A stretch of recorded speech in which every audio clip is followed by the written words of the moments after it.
Salut tout le monde, c'est le petit Suisse à bicyclette pour le second parcours chronométré de la cyclo sportive des Vins du Valais. Je vous invite bien sûr à vous inscrire et je vous fais remarquer bien sûr que les inscriptions sont ouvertes et en plus elles n'auront qu'un prix de 69 francs suisses pour jusqu'à la fin de ce mois. Alors profitez de cette offre spéciale. Et je sais, il ne reste plus beaucoup de temps déjà.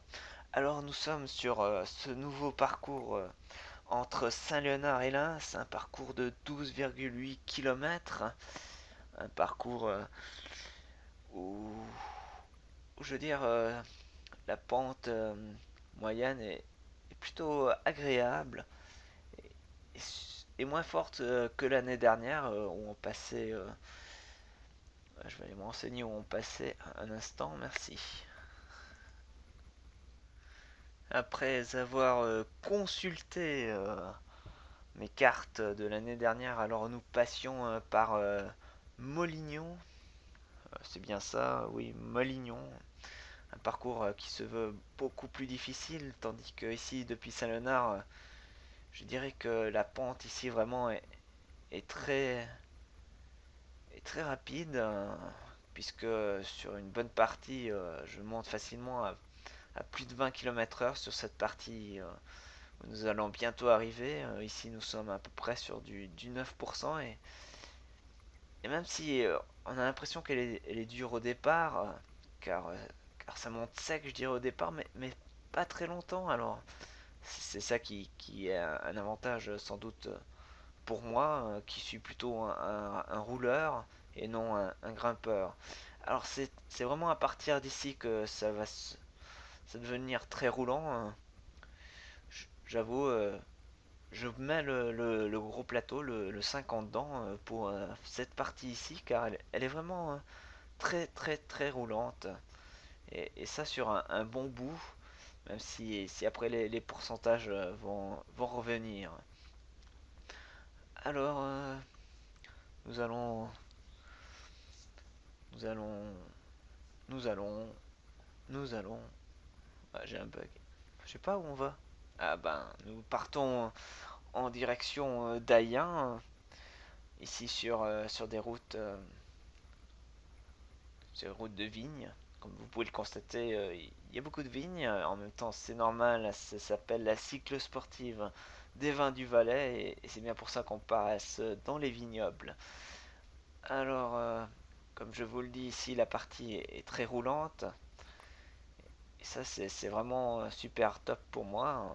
Enfin, je pense que ça plaira à beaucoup de monde d'avoir ben, changé le début du parcours, même si c'est un parcours qui se veut pratiquement identique à l'année passée, car il n'y aura qu'un petit changement, et ce changement se situe ici, puisque nous retrouvons à partir de là le parcours de l'année passée, et c'est à peu près à partir d'ici que ça va être un peu plus dur, et il va falloir revenir sur le 40 dedans ou le 39, tout dépend de ce que vous avez.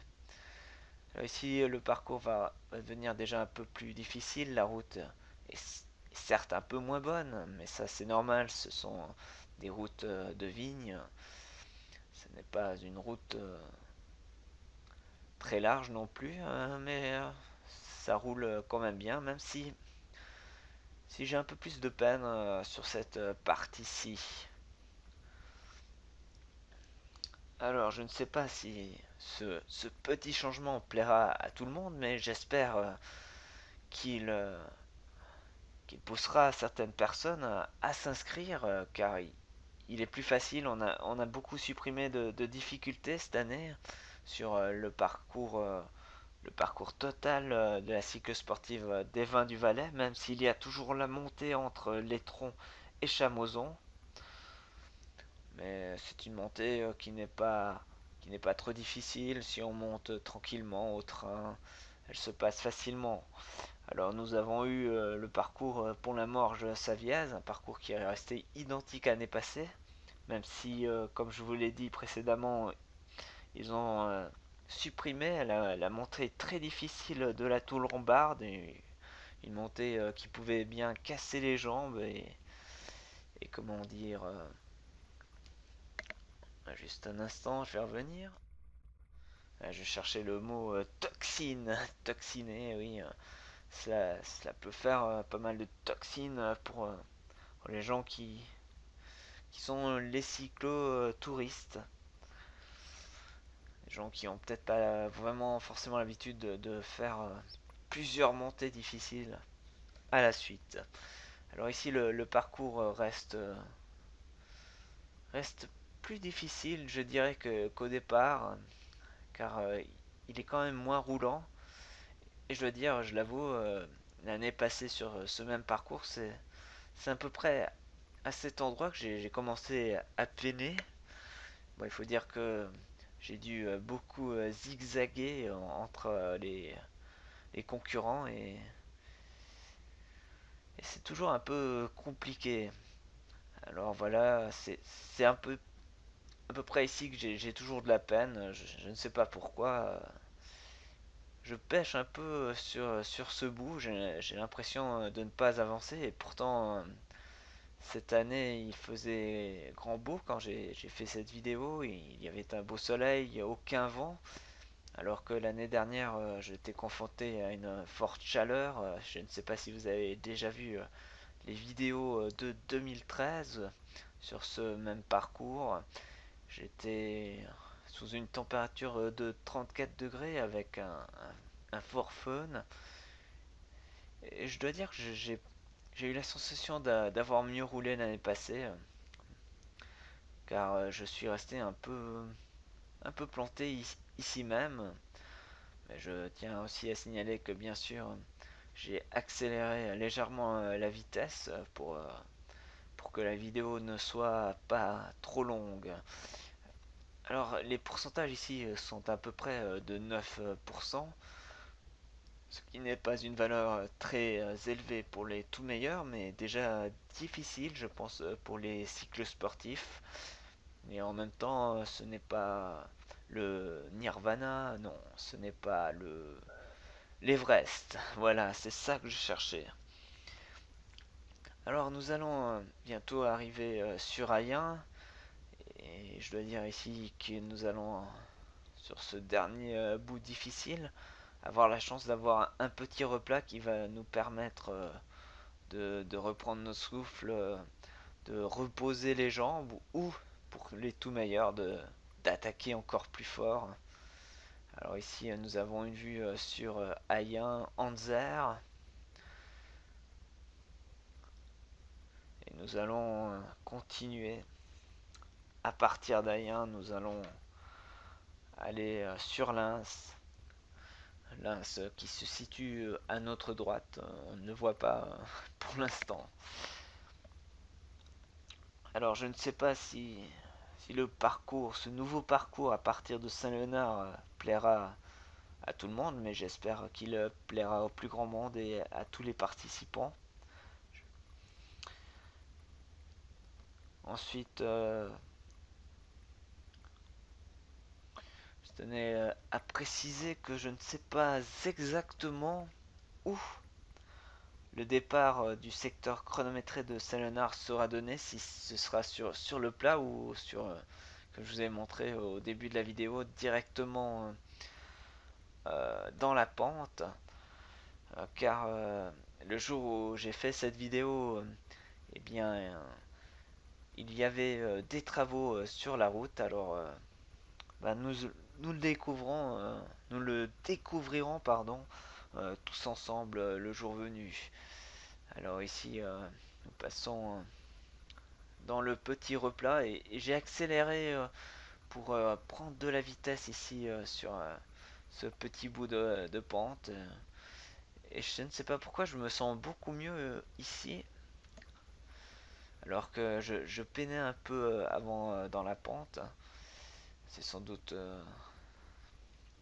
dû à un abcès psychologique, je ne sais pas. Je suis toujours mieux sur ce bout, car sans doute je sais que juste après il y aura un petit bout de faux plats descendants, et c'est toujours un plus. Alors, en attendant d'arriver au sommet de ce premier bout, l'année dernière, je vous l'avais mis en deux parties, hein, mais cette année, je vais vous le faire en une seule partie. Alors, les vidéos sont bien sûr toujours disponibles sur, sur mon site. Alors ici, le dernier virage, et après nous allons tout de suite arriver sur le replat.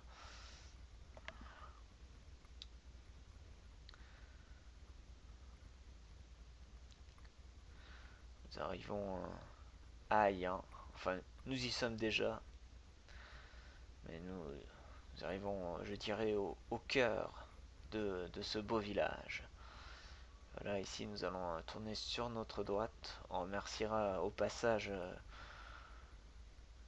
le conducteur de cette voiture qui nous a gentiment laissé passer. Ici nous avons ce petit faux plat descendant sur Luc. Alors c'est ici qu'on peut soit récupérer de cette première partie de montée, ou soit vraiment accélérer et atteindre des vitesses de 50 km/h. Alors sur cette partie, il n'y a aucune difficulté, je dirais aucun danger, mais il faut bien sûr toujours faire attention, car on ne sait jamais ce qui peut arriver. Je tiens à le préciser que les routes, que les parcours sont bien sûr ouverts, même si la sécurité est vraiment excellente, et les motards ainsi que tous les bénévoles de la cyclo-sportive des Vins du Valais qui font un excellent travail, font tout pour nous sécuriser ces parcours et nous éviter d'avoir trop de circulation, et je les en remercie.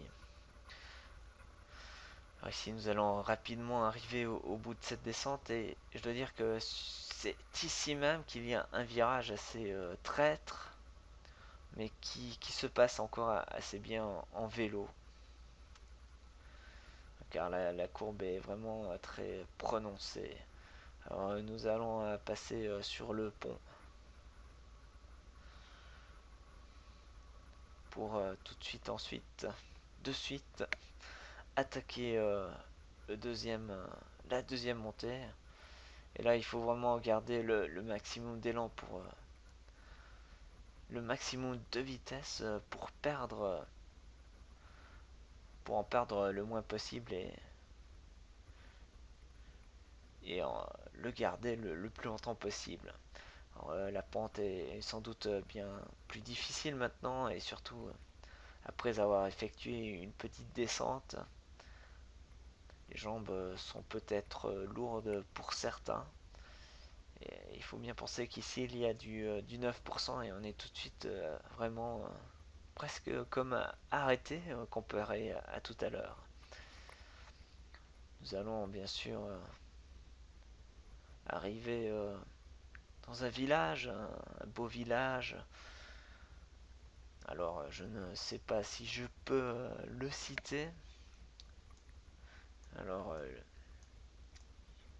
le village d'Icône, le beau village d'Icône.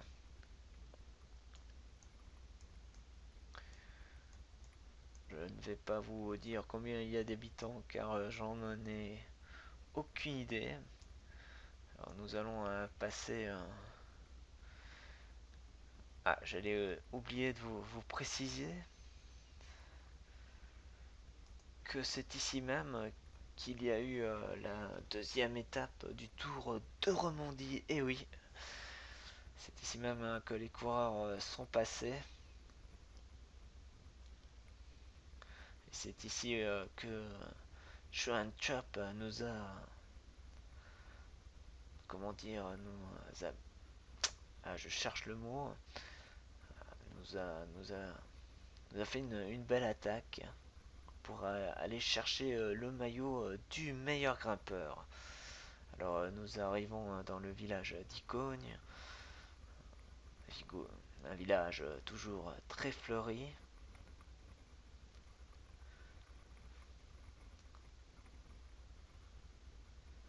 Ici on passe le virage et, et dans ce village il faut bien préciser que il va y avoir des petites montées, des petits passages légers et de 14% assez courts, ce qui nous laisse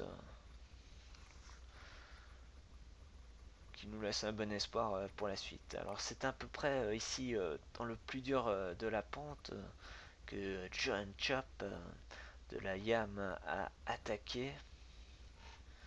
C'est peut-être même, je crois, un peu plus loin qu'il a dû attaquer, peut-être même ici, dans le dernier, la dernière difficulté à la sortie de ce village. Alors, à partir d'à peu près, je dirais, ben, à la sortie du village, qui se situe à peu près ici, la route va vraiment venir très roulante. Il va avoir un pourcentage à peu près de 7%, un pourcentage qui sont tout à fait dans mes cordes et je l'espère dans vos cordes sur un parcours qui n'a pas trop changé envers l'année passée. Et j'espère que le fait qu'ils aient changé le départ incitera plus de monde à s'engager pour cette belle cyclosportive des Vins du Valais qui se court le 1er août. Je ne l'avais même pas précisé. Oui, c'est la deuxième année que cette cyclosportive qui remplace l'Alex Moos, la célèbre Alex Moos. Alors nous allons très vite sur un parcours très roulant arriver à Lens. Et c'est aussi ici que Thibaut Pinot nous a placé une attaque dans le but de rejoindre John Chop et il va parvenir à le rejoindre. Et là, quand nous arriverons à Lens, le parcours de la cyclosportive des Vins du Valais partira sur la gauche alors que le Tour de Romandie a continué tout droit et Thibaut Pinot est revenu et Johan Chop ne s'est pas laissé vaincre si facilement puisqu'il a bien sûr passé en tête ce Grand Prix de la montagne. Alors nous arrivons ici dans ce beau village de Lens avec ses habitantes charmantes et ses habitants toujours heureux de nous accueillir ici à Lens. Alors nous allons arriver à l'endroit même où le Tour de Romandie est parti sur notre droite pour entrer directement au cœur du village et nous allons passer sur notre gauche le dernier petit bout difficile de ce parcours, je le répète, de 12,8 km. Un parcours qui se termine sur ce bout de faux plat. Enfin, j'ai un peu de mal à y arriver. Voilà, nous y arrivons. Et je vous dis bien encore merci d'être venu voir cette vidéo et à tout de suite pour la suite. Allez, salut, bye.